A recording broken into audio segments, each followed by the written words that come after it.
Paige announces she will be leaving WWE upon the expiration of her contract. We have a brand new Intercontinental Champion from last night's SmackDown on Fox, plus an undisputed WWE Universal Championship match has been announced for next week. We have an update on the time frame for the recovery from torn pectoral surgery for Cody Rhodes, and a new title match has been announced for Money in the Bank. All this and more in today's WWE News.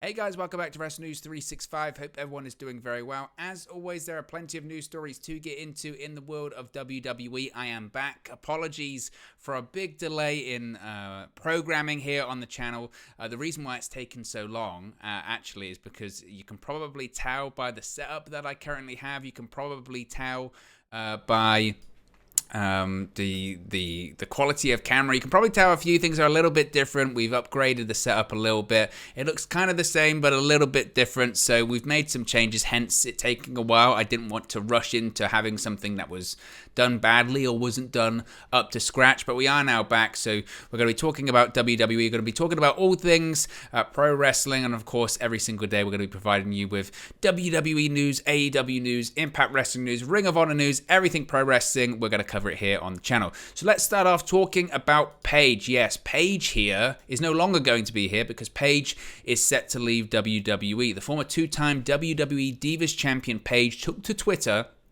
to announce that she'll be departing the WWE upon the expiration of her contract, which is on July 7. She said, quote, "Paige here, July 7th will be the last day with WWE. I'm so thankful and I appreciate the opportunities that the company has given me. I will always be appreciative for the company that took an 18-year-old British pale emo goth girl that didn't look like your average diva, giving me the chance of a lifetime and making me feel like a superstar. I know after my neck injury that took me out of in-ring status, it was pretty hard to keep me around for as long as you did, and for that I'm thankful too. Thank you to the WWE Universe. You guys are the most passionate group of fans I have ever seen. Hope you continue to stay on this journey with me. I think the toughest part, weirdly enough, is having to let the Paige name go, but Soraya is a hell of a name. Kudos to my mum for that one. FYI, I'm not saying I'll never be in the ring. That day will most certainly come again, wherever the return may be." Now, of course, Paige last competed inside of a WWE ring at a live event on December 27, 2017, where she suffered an injury in a 6-woman tag team match. Paige would then officially announce her in-ring retirement due to a laundry list of injuries, the most prominent one being that neck injury, on April 18, 2018, an episode of SmackDown Live, then on the USA Network. Now, since she retired from in-ring competition, Paige has assumed several roles for the company, both on and off screen, perhaps most notably being the general manager of SmackDown immediately following her retirement, as well as being the short-term manager for Asuka and Kairi Sane when they were the Kabuki Warriors tag team. Now, she has expressed an interest in returning to the ring, most recently telling fans to, quote, "imagine a return" just weeks ago when a fan pointed out that she'd been featured in several of WWE's most liked Instagram photos in the company's history. So when it does come to Paige, do I think she'll wrestle again? I do. I do think she'll wrestle again at some point in the future. Is it going to be in a WWE ring? Ultimately, we really don't know. We really don't know if it is going to be in a WWE ring or not. I think it's almost naive to say that it won't be. But I do think it's a certainty that she will return and that she will wrestle at some point. Whether that's in AEW, whether that's in Japan for a place like Stardom. Ultimately, we just don't know. We just don't know what the situation is going to be when it pertains to Paige's future. And previously, I would have said that, going outside of WWE to wrestle is dangerous, or if the WWE doctors and medical staff, which people can say what they want, they are the best in the world. They do have the most expensive and highest profile doctors, irrespective of litigation and all that kind of stuff. They do tend to know what they're doing. But look, when it comes to Paige, again, we're living in a scenario right now where Edge, who is no longer the leader of his own faction, but Edge is wrestling near enough every month, and certainly a couple of times a week, right? So anything is possible. Sometimes it's just a case of medical science waiting to catch up, and then Paige will be cleared, whether that's in a WWE ring or an AEW ring. If a doctor is willing to clear Paige, then good for her. I remember when Sting, and it's slightly a different situation because of his age, but he still had a neck injury at the time. When Sting went to AEW and it was announced that he was going to be wrestling, at the time I was like, I can't believe it. This guy is, in his 60s.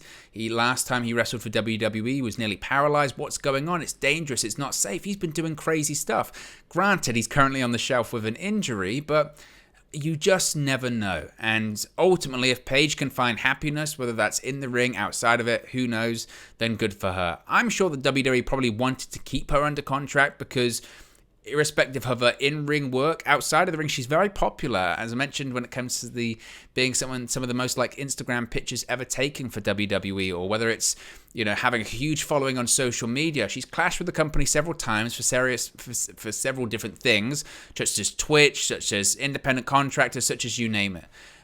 Do I think she'll come back one day? Who knows? Absolutely, that's a possibility. Do I think she'll wrestle again? I think it's a certainty.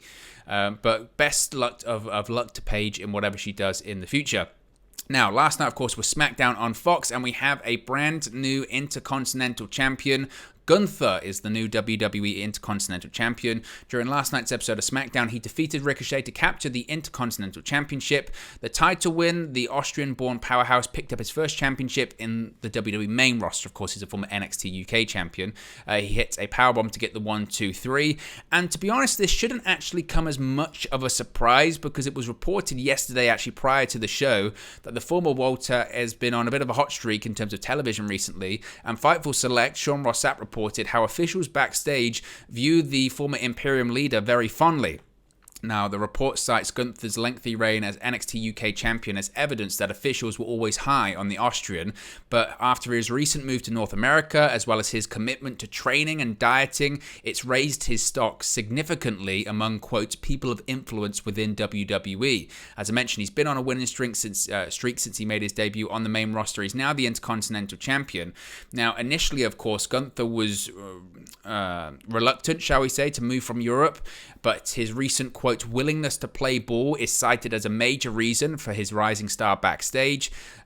Previously, he said, quote, I really, really liked living in Germany, but then I thought it was time to make the leap. It's the prerequisite for being able to be at the top here.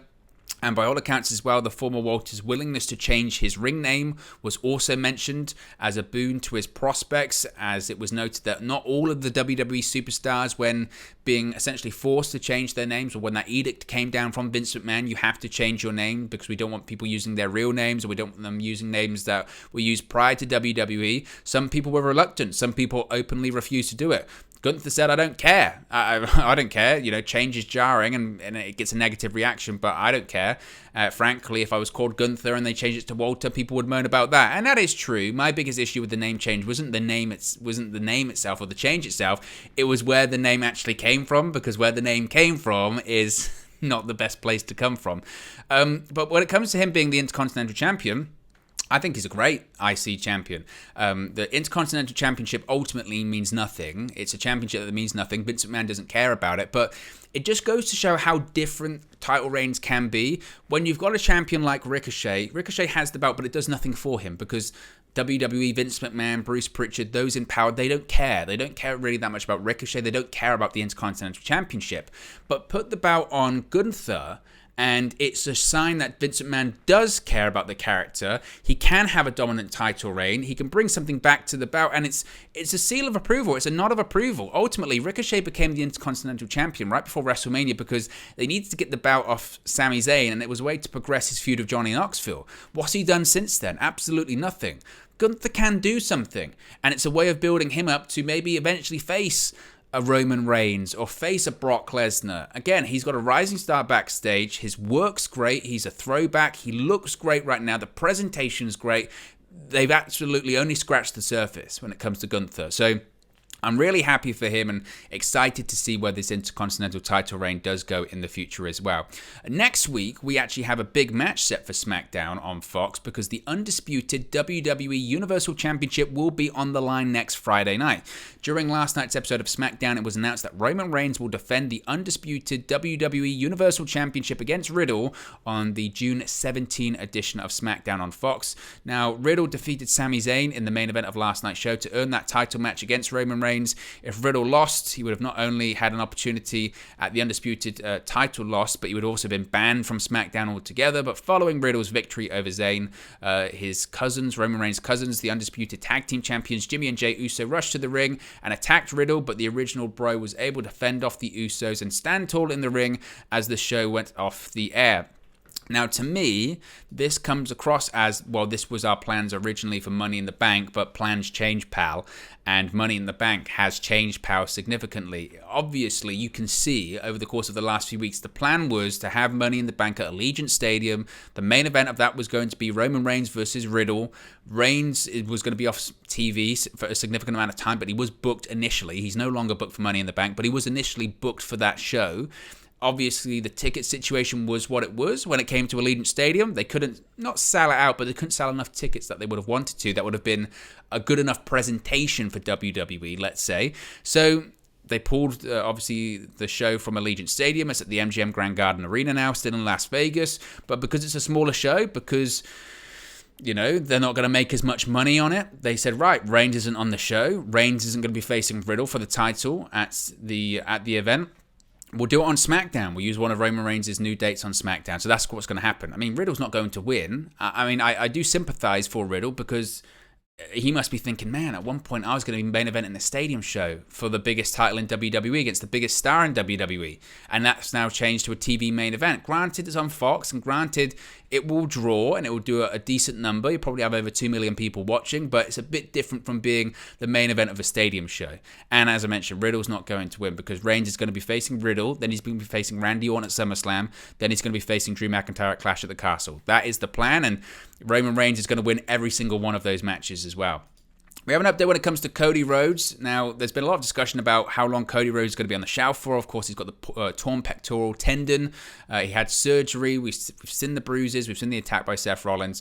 Now, during last night's episode of SmackDown, Michael Cole announced that Cody Rhodes is expected to be out of action for 9 months following surgery to repair a torn pectoral tendon. WWE said, quote, after a vicious attack by Seth freaking Rollins, Rhodes had successful surgery on Thursday by Dr. Jeffrey Dugas to reattach his pectoral tendon. Rhodes will face a long recovery and will be unable to compete for 9 months.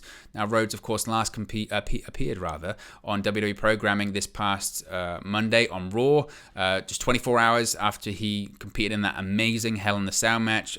Absolutely contended for match of the year in WWE and just in general against Seth Rollins. How he was cleared, I have no idea.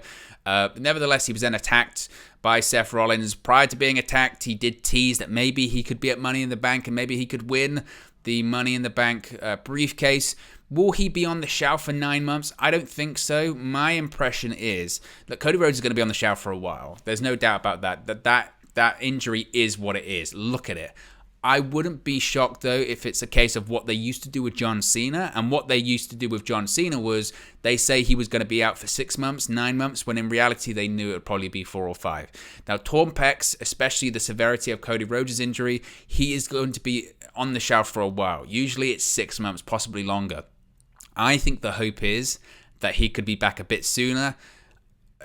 I would be stunned if he was at Money in the Bank on July 2nd. That's less than a month away. Unless they do some kind of angle where Rhodes comes out, grabs the briefcase against doctor's orders, and then he's got the briefcase anyway and they can do what they want to do. Or they can pivot to something else. It depends what they really want to do when it comes to Roman Reigns' challenges going forward. I don't think that Randy Orton or, say, Drew McIntyre needs to win Money in the Bank. They don't. If you could find a way to make Cody Rhodes attend that event and do it, that would be amazing. Whether that's even possible, I don't know. But I think he'll be back sooner than 9 months. I think that's WWE inflating that in the event of having a big return. Finally, speaking of Money in the Bank, a SmackDown Women's Championship match has been announced for the show, which will see Ronda Rousey versus Natalya. That's confirmed for the Premium Live event. Of course, SmackDown last night saw Rousey comment on her impending match with number 1 contender Natalya, revealing that her mother taught her the armbar while Natalya stole the sharpshooter from her uncle Bret Hart. It led to Shotzi interrupting Ronda Rousey, followed by an impromptu match between the two.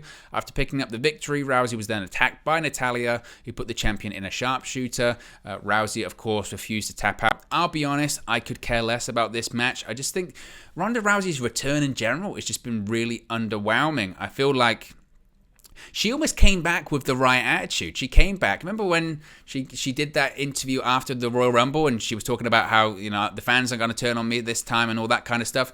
Keep that attitude. That worked. And WWE decided, no, we're going to have smiling Ronda Rousey. And nobody cares. Ultimately, no one cares about that at all. So that is what that is when it comes to Ronda Rousey. But anyway, guys, be sure to smash a like on the like button. Be sure to subscribe, bottom right-hand corner. And I'll speak for you again very, very soon. Hey guys, thank you for watching, listening, streaming, or however you come across this video today. Be sure to click on the video on the right there to watch our next video, or click the bottom there to subscribe, or the bottom right hand corner. Thank you very much, and I'll speak to you again very soon.